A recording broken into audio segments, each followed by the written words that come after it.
پرانے وقتوں کی بات ہے۔ ایک محل میں ایک بہت ہی خوبصورت شہزادہ رہا کرتا تھا۔ وہ بہت ہی خوبصورت اور بہت طاقتور تھا۔ سب لوگ اسے بہت پسند کرتے تھے۔ اس کا ایک بہت ہی پیارا اور بہت بڑا محل تھا اور سب شہزادیاں اس شہزادہ سے شادی کرنا چاہتی تھیں، لیکن شہزادے کو ایک ایسی لڑکی کی تلاش تھی جسے وہ پسند کرتا ہو۔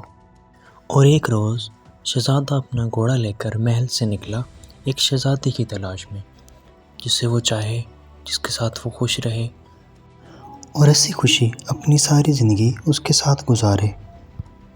شہزادہ بہت ہی دور ایک گاؤں میں جا نکلا اور اس نے وہاں پر ایک غریب لیکن بہت ہی خوبصورت لڑکی کو دیکھا۔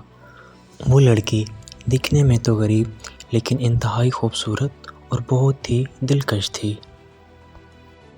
شہزادے کو وہ لڑکی بہت ہی پسند آئی اور شہزادے نے فیصلہ کیا اسی کے ساتھ شادی کرنے کا، اور شہزادہ اس کو اپنے محل میں لے آیا اور اس کو بہت ہی خوبصورت طریقے سے تیار کروایا، اور پھر شہزادے نے بہت ہی دھوم دھام کے ساتھ اس لڑکی کے ساتھ شادی کر لی اور ہنسی خوشی رہنے لگا۔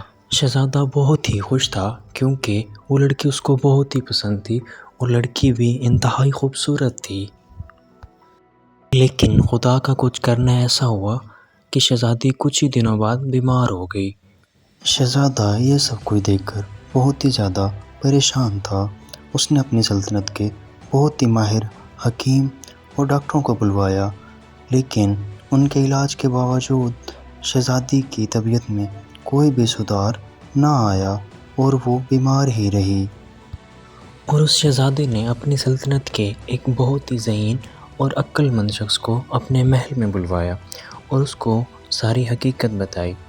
تو اس شخص نے شہزادے سے کہا کہ وہ محل میں ایک ایسا کمرہ بنوائے جس کمرے میں بہت ساری کھڑکیاں ہوں، اور شہزادے نے ایسا ہی کیا، ایسا کمرہ بنوا دیا اس لڑکی کے لیے جس میں بہت ساری کھڑکیاں تھیں۔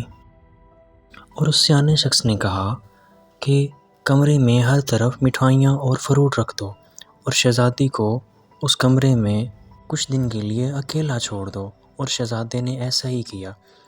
اس کے بعد وہ لڑکی بہت خوش رہنے لگی۔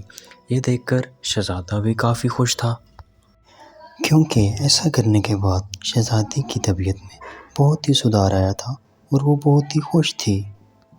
لیکن پھر بھی اس کے ذہن میں ایک بات تھی کہ یہ ایسا کیوں ہوا، اور اسی وہ کشمکش میں تھا کہ اس نے پھر سے اسی سمجھدار اور عقل مند جو آدمی تھا اس کو دوبارہ اپنے محل میں واپس بلوایا، اور اس سے پھر اس نے پوچھا کہ آپ نے ایسا کیوں بولا اور اس بات کے پیچھے کیا بات ہے؟ تو اس سیانے آدمی نے بتایا کہ یہ لڑکی ایک غریب تھی اور مانگا کرتی تھی، لیکن یہاں پر آ کر اس کو سب کچھ مل گیا، لیکن وہ اپنی عادت سے مجبور تھی، کیونکہ وہ پھر بھی پہلے کی طرح ہی ہاتھ پھیلا کر مانگ کر کھانا پینا چاہتی تھی اور ایسے ہی رہنا چاہتی تھی۔ یہ سننے کے بعد شہزادہ بہت ہی زیادہ افسردہ ہوا اور پریشان ہوا۔